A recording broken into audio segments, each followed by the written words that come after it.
Olá minha amiga, olá meu amigo, tudo bem com vocês? Meu nome é Pri Santos e este canal aqui é dedicado a ajudar as pessoas a pararem de perder dinheiro e gerar mais renda para ter uma vida financeira mais tranquila. Muito obrigada por você estar aqui e o vídeo de hoje é um vídeo que eu faço todas as semanas que se chama Pergunta para Pri. Então todos os domingos esse vídeo vai ao ar com perguntas que eu coleto aí nas redes sociais, seja no direct do Instagram. Se você não me segue, tá aqui o meu Instagram. Se você também tem mais dúvidas e quiser colocar no canal do Telegram, nós temos um canal do Telegram que é totalmente gratuito. Eu estou lá todos os dias respondendo dúvidas também. Então, o que eu faço? Eu compilo essas dúvidas e trago aqui para este vídeo, um vídeo mais curto, mas com muito conteúdo, porque muitas vezes a sua dúvida, ela é a dúvida de outras pessoas. Então, não se acanhe, coloque aqui nos comentários. De repente você está assistindo o vídeo, te surgiu uma outra dúvida, coloca aqui nos comentários que eu vou ter o maior prazer de trazer um vídeo gravando a sua pergunta aqui.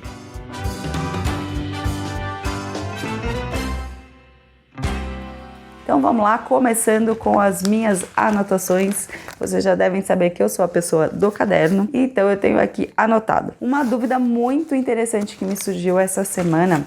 Uma pessoa me perguntou se era possível abrir conta conjunta em corretora. Então, a corretora de valores, para quem não sabe, ela é o intermediário entre você e alguns investimentos, né? Então, por exemplo, investimento no Tesouro Direto, investimento em ações, em fundos imobiliários. A corretora, ela serve como uma ponte, né, entre você e os investimentos. E quando você entra na corretora, quando você abre a sua conta na corretora, você precisa preencher um formulário, uma pesquisa que se chama teste de suitability. É um nome difícil para uma coisa fácil. Ele só quer realmente entender qual é o seu perfil de investidor, o quanto você está disposto a correr risco ou não, porque obviamente existem investimentos mais arriscados e menos arriscados. Então, por isso, respondendo a pergunta, né, quando você vai abrir essa conta na sua corretora, você se entenda que você é um indivíduo. Então, você tem um perfil que muitas vezes é diferente do seu parceiro, do seu cônjuge, do seu companheiro, da sua companheira. Então,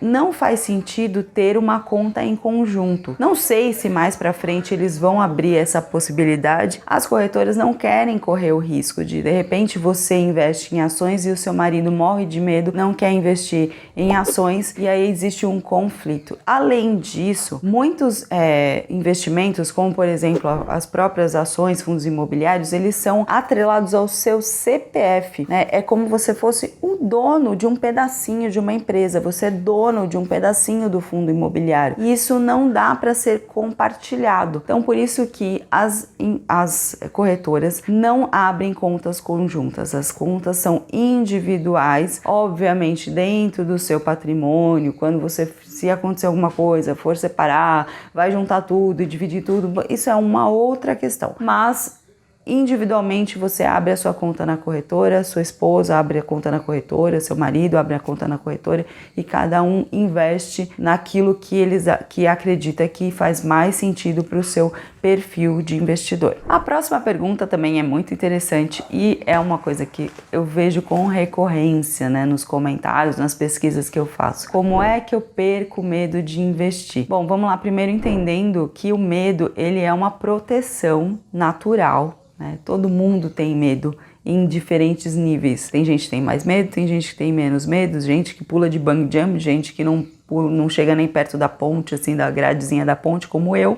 Então, existem diferentes formas de se sentir medo. Mas o medo, ele é uma proteção para que você não faça bobeira. Se não fosse o medo, nós não existiríamos aqui, né? Estaria todo mundo o tempo inteiro distraído, o caminhão passava por cima e acabou, né? Então, o medo, ele te serve para te deixar alerta sobre algumas situações. O que você não pode ter é um medo excessivo que te paralise. E é isso que acontece com a maioria das pessoas. As pessoas pessoas ouvem tantas ideias a respeito de investimentos, tantas crenças que não têm absolutamente nenhum fundamento, como por exemplo, posso perder todo o meu dinheiro, eu vou, se eu investir na bolsa é que nem um cassino, eu perco tudo, ou então isso daí é só uma coisa só para quem tem muita grana, para quem é muito rico. Então as pessoas se prendem a essas crenças e deixam que o medo de que alguma coisa ruim aconteça com elas, né, ou no caso com o dinheiro delas, impeça de que elas façam investimentos. Então como é que você perde o medo de investir?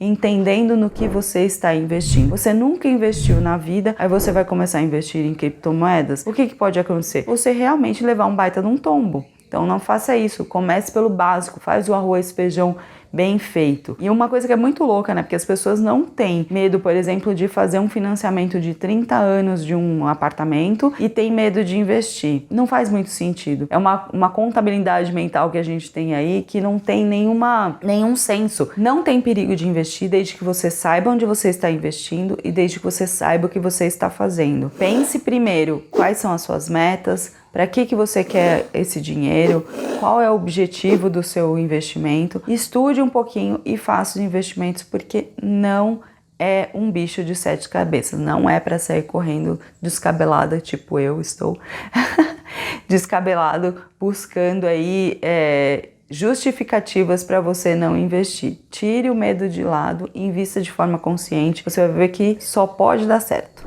Vamos lá, olhando as perguntas aqui. Por que estou perdendo dinheiro no Tesouro Direto? Essa dúvida acontece toda hora, alguém me pergunta por que está perdendo dinheiro, por que o saldo do Tesouro Direto está negativo. Eu vou te explicar, porque você investiu sem saber o que você estava fazendo. Porque se você soubesse o que você estava fazendo, você provavelmente tinha investido num título que é o título mais adequado para aquilo que você quer. Então vamos separar o Tesouro Direto em 3 partes basicamente. O Tesouro Direto ele tem uma modalidade lá, um tipo de Tesouro Direto que é o Tesouro Selic, que é o mais adequado para curto prazo. Então a sua reserva de emergência, suas metas de curto prazo ficam ali no Tesouro Selic. Por quê? Porque ele não oscila tanto, ele não sofre tanto a marcação a mercado. Quando você passa para um médio e longo prazo, você tem as opções do Tesouro IPCA e do Tesouro Pré-Fixado. Eu tenho um vídeo, vou pedir para colocar um card aqui, onde eu explico exatamente o Tesouro Direto, explico o que é marcação a mercado, mas basicamente o que você precisa entender é que o Tesouro Direto, se você levar ele até o vencimento, seja ele qual for,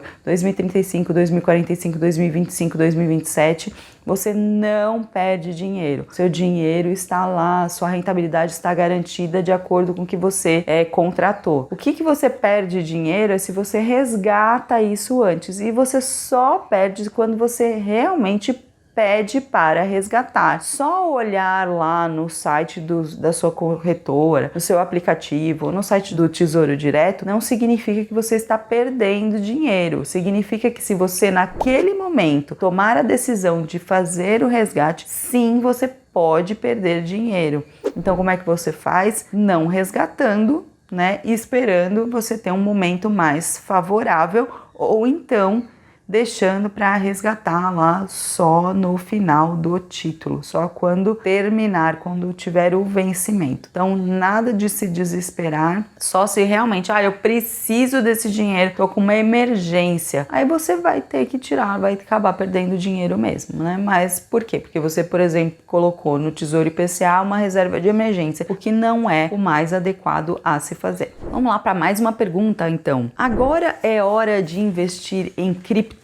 Bom, vamos lá, eu não sou especialista em criptomoedas, então com base no que eu sei a respeito de criptomoedas, as criptomoedas, elas são ativos de altíssimo risco, elas são uma realidade, elas podem sim significar uma revolução muito grande, já estão, né, trabalhando nisso, ser uma revolução muito grande no mercado financeiro. Por quê? Porque hoje, quem é que emite moeda? Os bancos. né? Então, os bancos centrais dos países é que vão lá, o Brasil emite reais, os Estados Unidos emite dólar e lá o Banco Central Europeu emite euros, enfim, tudo está centralizado na mão dos bancos. As criptomoedas vieram com essa ideia da descentralização, em que, como se pequenos grupos de pessoas inventassem as suas próprias moedas e aí elas começam, a partir do momento que aquela moeda passa a ter valor, elas começam a ser negociadas. Hoje a moeda que é mais negociada é o Bitcoin porque é a que tem mais liquidez. Porém, existem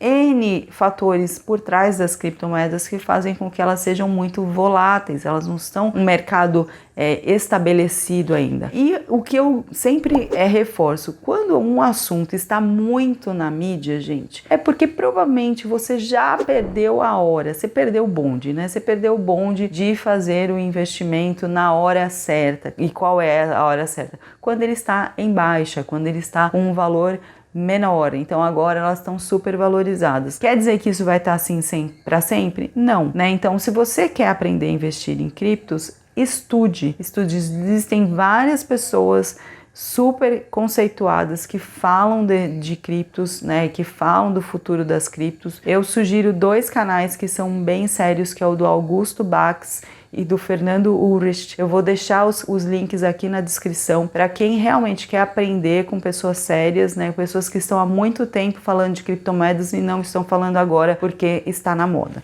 Tá? Mas sim, é importante você entender, pode virar a próxima realidade, então é bom você estar preparado para isso. Eu tenho criptomoedas, mas uma parcela muito pequenininha do meu patrimônio. E para quem não quer estudar, não entende nada, mas quer se expor a essa volatilidade, vai de ETF. Existem ETFs, que são os Exchange Traded Funds, são fundos de investimentos que replicam carteiras de vários ativos, entre eles as criptomoedas. A forma mais fácil que você consegue, dentro da sua corretora, investir, estar exposto a criptomoedas. Tá bom? Uma outra pergunta excelente aqui. Qual o lugar mais seguro para deixar o dinheiro rendendo na conta para reserva de emergência e necessidades do mês? O lugar mais seguro para você deixar o seu investimento, né, da sua reserva de emergência e também para as suas necessidades do dia a dia, para você não deixar o dinheiro parado na conta, principalmente nessas épocas aí inflacionárias, é você buscar a renda fixa, não tem como fugir disso. Então, o que você tem de opções? O Tesouro Selic, você tem também as contas remuneradas que pagam 100% e às vezes até um pouquinho mais dos CDIs. Então você tem, por exemplo, a conta do Nubank que é remunerada. Então existe um leque aí de opções, mas não tem como você fugir da renda fixa, né? A renda fixa é o local mais seguro, é o porto seguro dos seus investimentos, principalmente quando você pensa nessa liquidez de que você tem o dinheiro disponível para uma emergência e também para você poder usar o seu dinheiro no dia a dia. Não pense de forma alguma em colocar o seu dinheiro em ações, fundos imobiliários, porque apesar deles terem liquidez, ou seja, você consegue se desfazer e ter o dinheiro no seu bolso muito rapidamente, eles têm uma oscilação maior. Então você pode correr o risco de investir R$1.000 hoje e amanhã você ter 990, 980, 900, porque não é você que determina isso. É o mercado. Com relação aos outros investimentos que eu mencionei, você vai acabar tendo sempre uma valorização, mesmo que não acompanhe, né? Não acompanhe a inflação, tem um rendimento menor do que a inflação, de certa forma você está protegido, você tem alguma proteção que é melhor do que nada, que é melhor do que você deixar o dinheiro parado na conta, ou você, por exemplo, deixar o dinheiro parado em casa. Qualquer opção é melhor do que você fazer isso, né? Você deixar o seu dinheiro efetivamente parado só porque você vai usar para pagar suas contas, né? Então, deixa lá numa conta remunerada. O próprio Nubank tem uma opção lá que você consegue guardar dinheiro, então você separa o seu dinheiro, por exemplo, da reserva de emergência e deixa na sua conta, que também é remunerada, só as despesas do dia a dia, então você consegue fazer essa separação, que eu acho super bacana, mas existem outras opções aí no mercado. O importante é você pesquisar e não deixar o dinheiro mesmo paradinho ali, sem mexer, você vai estar perdendo o poder de compra por conta da inflação. Vamos lá, temos mais uma pergunta aqui. Priscila, por que a bolsa só cai?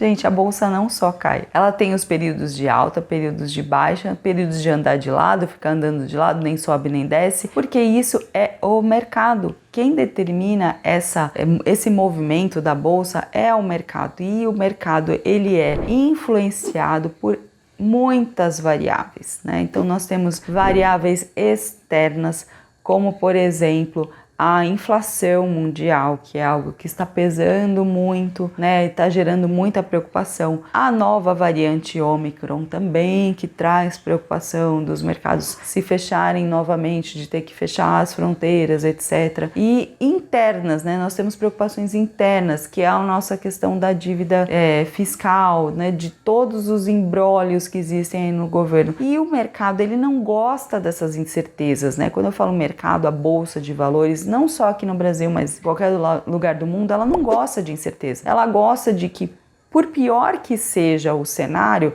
que ela já tenha uma direção. Toda vez que acontece um fato novo, é a nova variante, é alguma coisa que o Congresso aprova que não desagrada os investidores, existe esse mau humor, né? Então começa tudo a ir água abaixo. E um outro fator que está influenciando bastante a Bolsa brasileira é justamente a questão dos juros mais altos. Os juros mais altos criam oportunidades na renda fixa. Então, muitas pessoas que investiram lá na renda variável, lá no final de 2019, né, meados de 2019, e que agora estão vendo que a bolsa está só caindo, elas veem a oportunidade de migrar de novo para a renda fixa e começar a rentabilizar melhor na renda fixa. O que, na minha opinião, é um erro. A partir do momento que você entrou na renda variável, você determina a sua estratégia X% renda fixa, X% renda variável, e aí você vai acomodando, né, vai aproveitando as oportunidades tanto de um lado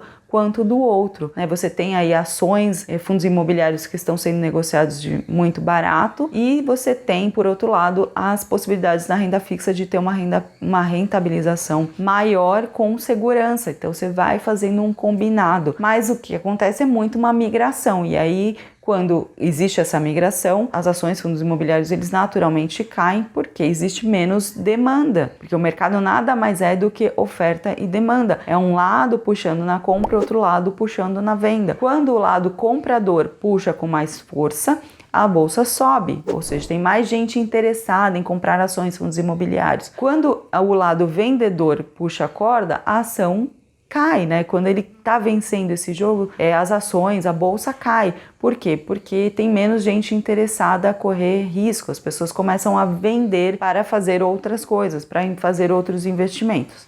Então, é por isso que a bolsa está caindo, mas ela não quer dizer que ela só cai. É que a nossa bolsa aqui, ela é muito mais volátil. Mas, via de regra, a bolsa, ela sobe caindo. Então, ela tem esses períodos de correção, daqui a pouco ela volta a subir, corrige, volta a subir, e é por isso que ela é indicada somente para o longo prazo, porque você só consegue ver num gráfico esse movimento de subida, né, de ascensão, quando você pega um período maior. Se você olha só um período curto, por exemplo, você tira uma fotografia de hoje, você vai falar assim, nossa, só tá caindo mesmo. Mas se você expande essa fotografia, faz uma panorâmica, aí você vê que ela tem uma tendência, assim, de alta. Bom, pessoal, essas eram as perguntas de hoje. Espero que você tenha gostado das respostas, gostado do conteúdo. Se você gostou, não deixa de compartilhar com seus amigos, não deixa de se inscrever no canal, não deixa de deixar o seu like, ativar as notificações para todas as vezes que eu publicar um novo vídeo, você receba essas notificações. Lembrando que eu estou fazendo vídeos 2 vezes por semana, um vídeo às quintas-feiras, um vídeo mais longo, com mais explicações sobre vida financeira, e um outro